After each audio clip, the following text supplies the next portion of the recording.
Hello friends, welcome to steno dictation 80। 90 शब्द प्रति minute dictation शुरू होगी 5 सेकंड बाद।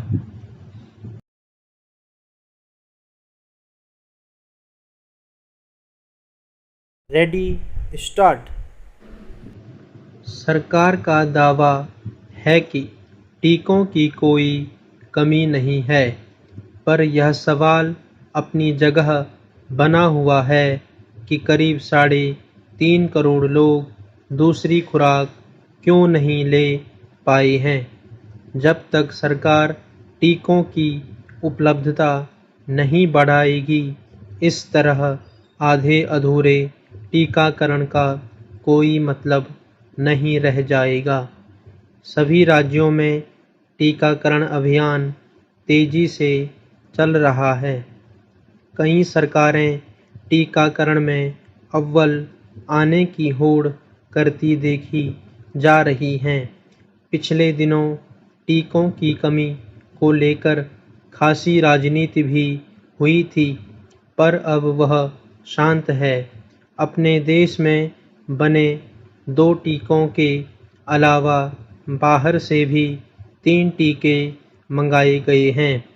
इन सब के बावजूद स्थिति यह है कि देश में 3 करोड़ 40 लाख से ऊपर लोग ऐसे हैं जिन्हें पहली खुराक दी जा चुकी है, पर तय अवधि पार हो जाने के बाद भी वे दूसरी खुराक अब तक नहीं ले पाए हैं। इसे लेकर स्वाभाविक ही चिंता जताई जाने लगी है कि ऐसे लोगों में प्रतिरोधक क्षमता कितनी मजबूत रह पाएगी। हालांकि कई चिकित्सक कहते रहे हैं कि दोनों टीकों के बीच अधिक अंतर रखना प्रतिरोधक क्षमता के लिहाज से बेहतर नतीजे देगा। इसी आधार पर जब टीकों की कमी को लेकर शोर मचना शुरू हुआ तो 4 हफ्ते से बढ़ाकर दोनों के बीच का अंतर 8 से 12 हफ्ते कर दिया गया था। कोविशील्ड के लिए दूसरी खुराक की अवधि 84 से 112 दिन और कोवैक्सीन के लिए 28 से 42 दिन कर दी गई। माना गया था कि दोनों खुराकों के बीच की अवधि बढ़ने से टीकों की उपलब्धता सुनिश्चित कराने में आसानी होगी, मगर यह साबित होता नजर नहीं आ रहा। हालांकि सरकार का दावा है कि टीकों की कोई कमी नहीं है, पर यह सवाल अपनी जगह बना हुआ है कि करीब 3.5 करोड़ लोग दूसरी खुराक क्यों नहीं ले पाए हैं।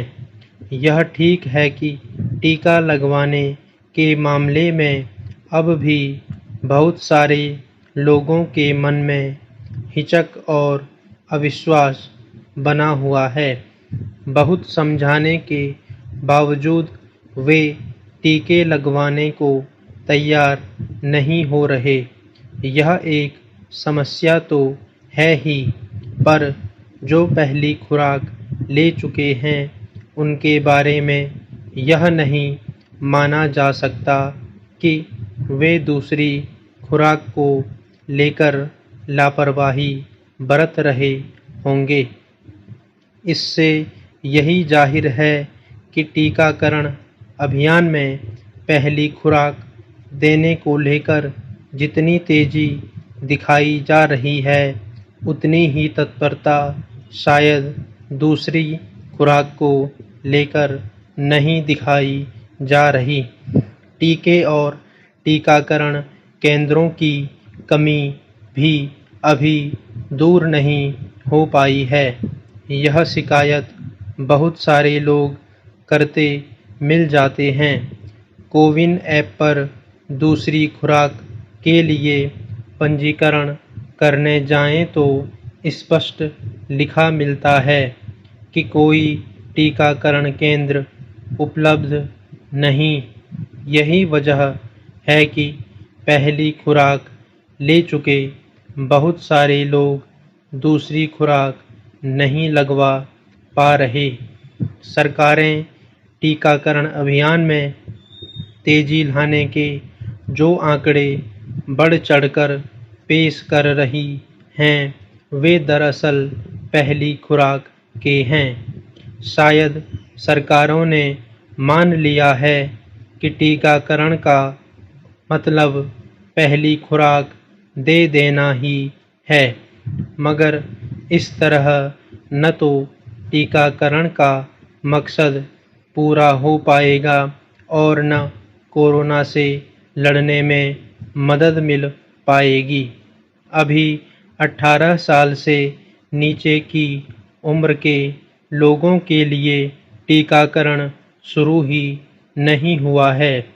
वह शुरू होगा तो सरकारों के लिए चुनौती और बढ़ेगी।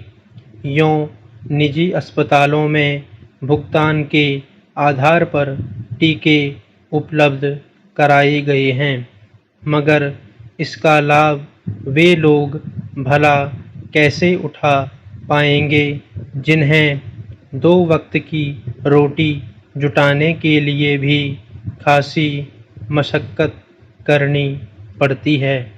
जब तक सरकार टीकों की उपलब्धता नहीं बढ़ाएगी, इस तरह आधे अधूरे टीकाकरण का कोई मतलब नहीं रह जाएगा। पिछले वित्त वर्ष यानी 2020-21 में अर्थव्यवस्था की दशा के आंकड़े सरकार ने जारी कर दिए। पूरे साल में सकल घरेलू उत्पाद यानी जीडीपी 0 से 7.3% नीचे ही रहा। हालांकि चौथी तिमाही में मामूली सुधार दिखा और जीडीपी 1.6% रहा। इन आंकड़ों को देखकर हैरानी इसलिए नहीं होनी चाहिए कि अचानक जिस तरह के हालात बने उनमें यह होना निश्चित था। महामारी का ऐलान होते ही मार्च 2020 के अंतिम हफ्ते में पूर्णबंदी लग गई थी। इस दौरान कल कारखानों, छोटे मझोले उद्योगों और सीमेंट, कोयला, बिजली, इस्पात, तेल व प्राकृतिक गैस जैसे अर्थव्यवस्था के प्रमुख क्षेत्रों में उत्पादन एक तरह से बंद ही रहा। इसलिए पहली तिमाही में जीडीपी 24% तक गिर गया था। ऐसा होने से रोक पाना संभव भी नहीं था। हाँ, पूर्णबंदी अगर सुविचारित और योजनाबद्ध तरीके से की गई होती तो इस नुकसान को कम जरूर किया जा सकता था। महामारी को लेकर पूरा एक वित्त वर्ष हाहाकार में गुजरा। ऐसे विकट संकट को लेकर कोई पूर्वानुमान भी नहीं था। लोगों की जान बचाना प्राथमिकता रही, इसलिए हालात के अनुसार कदम उठाने के अलावा कोई चारा था भी नहीं। पहली तिमाही की मार का असर बाद की तिमाहियों पर पड़ना लाजिमी था।